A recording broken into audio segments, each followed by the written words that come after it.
एक बार किसी नगर में एक साहूकार रहता था। वह भगवान शिव का बहुत बड़ा भक्त था। नगरवासी उसका बहुत सम्मान करते थे। उसका जीवन बहुत सुखी व संपन्न था, लेकिन उसकी कोई संतान नहीं थी। इस वजह से वह हमेशा दुखी रहता था। पुत्र प्राप्ति के लिए साहूकार हर सोमवार को भगवान शिव की पूजा अर्चना किया करता था। साहूकार की भक्ति को देखकर एक बार माता पार्वती ने शिवजी से कहा कि यह साहूकार आपका बहुत बड़ा भक्त है। ये हर सोमवार को पूरी श्रद्धा के साथ आपका व्रत और पूजा करता है, लेकिन फिर भी आप इसकी इच्छा क्यों पूरी नहीं करते हैं? ये सुनकर भोलेनाथ ने माता पार्वती से कहा, हे पार्वती, इसके भाग्य में कोई संतान नहीं है, इसलिए मैं इस विषय में कुछ नहीं कर सकता। ये सुनकर माता पार्वती ने शिवजी से विनती करते हुए कहा कि वह किसी भी तरह उस साहूकार को संतान होने का वरदान दें। ये सुनकर भोलेनाथ ने व्यापारी को संतान प्राप्ति का वरदान दिया और उन्होंने कहा कि यह पुत्र तुम्हारा केवल 12 वर्ष तक जीवित रहेगा।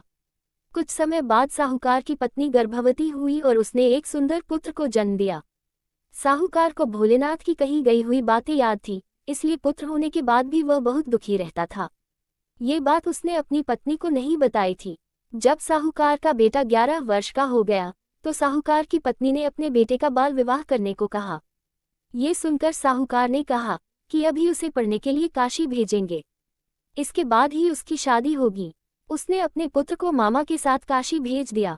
साहूकार ने अपने पुत्र से कहा कि काशी जाते समय रास्ते में जिस स्थान पर रुकना वहां यज्ञ और ब्राह्मणों को भोजन कराकर ही आगे बढ़ना। ये सुनकर मामा और भांजा काशी के लिए निकल पड़ा। रास्ते में वही यज्ञ और ब्राह्मण को भोजन कराते हुए आगे बढ़ते रहे।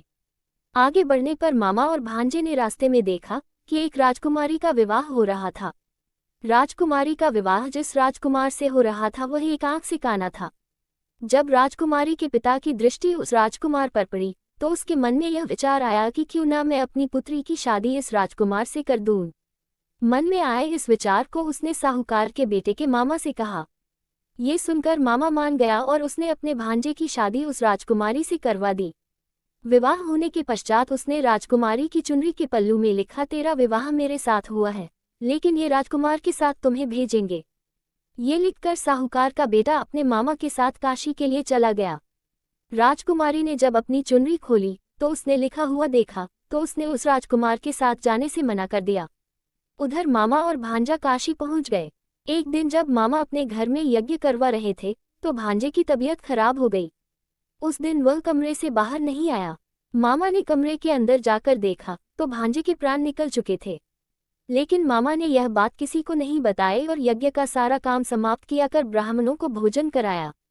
इसके बाद वह रोना शुरू कर दिया। भगवान शिव और माता पार्वती उस वक्त उसी रास्ते से जा रहे थे। रोने की आवाज सुनकर माता पार्वती ने भगवान शिव जी से पूछा, हे प्रभु, ये कौन रो रहा है? ये सुनकर भगवान शिव माता पार्वती से कहा, यह वही साहूकार का बेटा है जिसकी आयु 12 वर्ष तक की ही थी। तब माता पार्वती ने शिवजी से व्यापारी के बेटे का जीवन दान देने को कहा। तब महादेव ने माता पार्वती से कहा, इसकी आयु इतनी ही थी। भगवान शिव के इस वचन को सुनकर माता पार्वती बार बार जीवन दान देने की आग्रह करने लगी। तब भगवान शिव ने उस साहूकार के बेटे को जीवन दान दे दिया। इसके बाद मामा और भांजा दोनों अपने घर को लौट गया।